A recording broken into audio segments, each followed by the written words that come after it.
BA प्रथम वर्ष की छात्राओं का पुनः स्वागत है। बच्चों, कल हमने पढ़े थे सामाजिकरण क्या होता है, सामाजिकरण की विशेषताएं, उनके आयाम, ये सब हमने कल के अध्याय में देखे थे। पिछले जो 2 हमारे वीडियो थे वो सामाजिकरण के इन्हीं पहलुओं को उनमें समझाया गया था।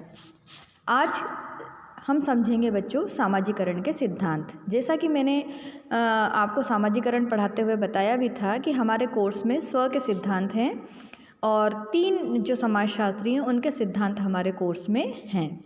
ये समाजशास्त्री हैं मीड, कुले और फ्रायड।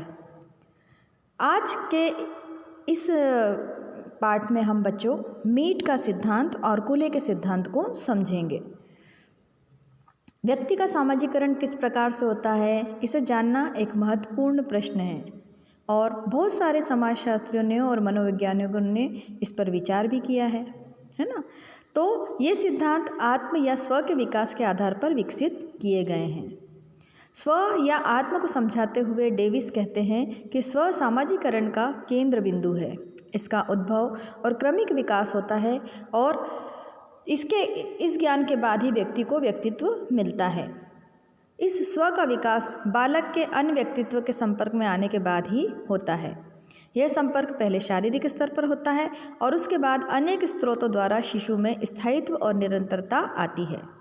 इसमें पहला स्रोत तो बच्चों शरीर होता है, दूसरा स्रोत वातावरण और तीसरा स्रोत उसके साथी हैं। ये सभी मिलकर आदतों के निर्माण में सहयोग करते हैं। शारीरिक स्तर से इतर भी एक पृथक संरचना होती है जो जन्म के समय विद्यमान नहीं रहती किंतु सामाजिक अनुभवों से विकसित होती है। तो आइए आज हम समझते हैं मीड और कुले का सिद्धांत।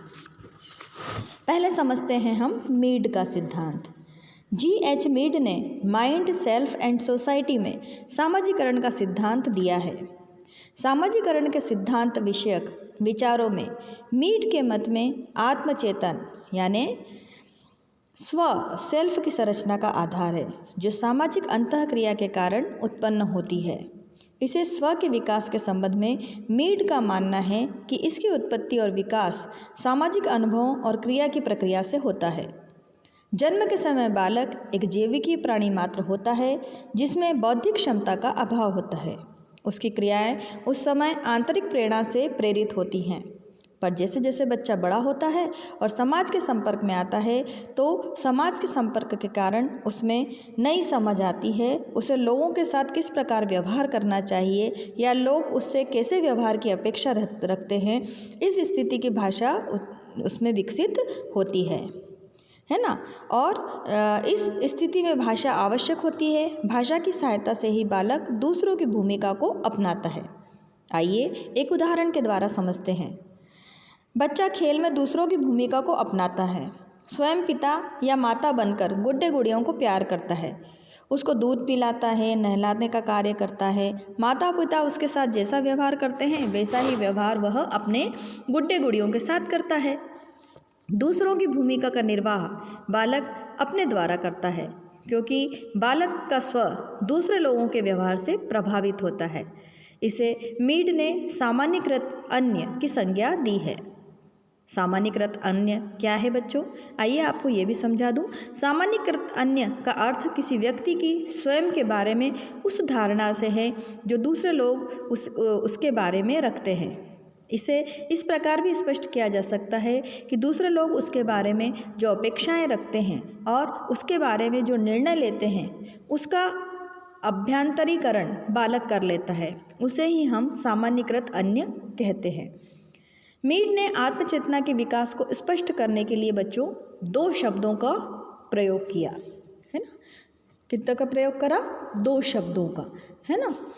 ये 2 शब्द क्या हैं? पहला शब्द है मैं यानी आई और दूसरा शब्द है मुझे यानी मी। मैं और मुझे या आई और मी का महत्व स्पष्ट किया है मीड ने।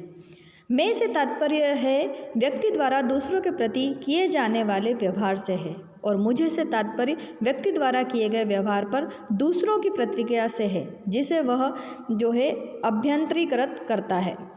मैं और मुझे में अंतःक्रिया होने का परिणाम स्व का विकास है, जिससे व्यक्ति का सामाजिकरण होता है। अर्थात सामाजिकरण की प्रक्रिया में मैं और मुझे दो स्व मिले रहते हैं। एक स्व है मैं, समाज के साथ सहयोग करता है, और दूसरा स्व मुझे, वह है जिसके विषय में व्यक्ति जागरूक है ना। आइए इसको भी एक बात से समझते हैं कि कोई भी सामूहिक कार्य करते समय व्यक्ति अन्य लोगों के विचारों को जान लेता है, और उनके विचारों को समझकर वह यह भी जान जाता है कि लोग उससे क्या अपेक्षाएं रखते हैं, और उन अपेक्षाओं के अनुरूप ही व्यक्ति प्रतिक्रियाएं करता है, और तभी वह सामाजिकृत व्यक्ति बनता है। इसमें मैं और मुझे दोनों में स्व का सम्मिलित रूप निहित है।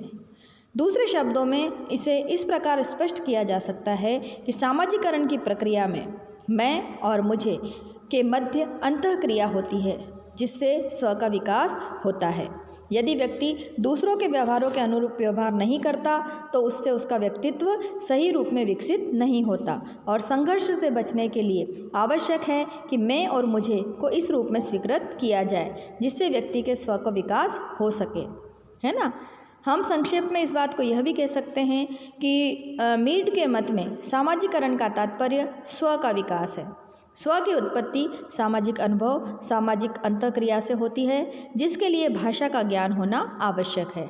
इस प्रकार स्व दूसरे लोगों के व्यवहार से प्रभावित होने लगता है, जिससे सामान्यकृत अन्य की संज्ञा दी जाती है। तब व्यक्ति में आत्मचेतना का भी विकास होता है। इस आत्मचेतना के विकास में मैं और मुझे दो शब्दों का अत्यधिक महत्व होता है। फिर से बताती हूँ बच्चों, मैं दूसरों के प्रति किया गया व्यवहार है, और मुझे व्यक्ति द्वारा किए गए व्यवहार पर दूसरों की प्रतिक्रिया से है ना। तो इस तरह मीड ने जो है सामाजिकरण की प्रक्रिया बताई है। स्व का विकास किस तरह होता है, आय और मी के बीच स्व का विकास होता है, मैं और मुझे के बीच स्व का विकास होता है। तो बच्चा जब गुड्डे गुड़ियों के साथ खेल रहा होता है तो उसे लगता है गुड्डे गुड़िया भी वही है, जैसे मम्मी पापा के लिए वो गुड्डा गुड़िया है, उसी तरह उसके गुड्डी गुड़ियों के लिए वो माता पिता है। ठीक वही व्यवहार वो उस गुड्डे गुड़ियों के साथ करता है जो उसके मम्मी पापा उसके साथ करते हैं। तो आशा करती हूँ बच्चों ये आपको समझ में आया होगा, मीड का सिद्धांत आपको समझ में आया होगा।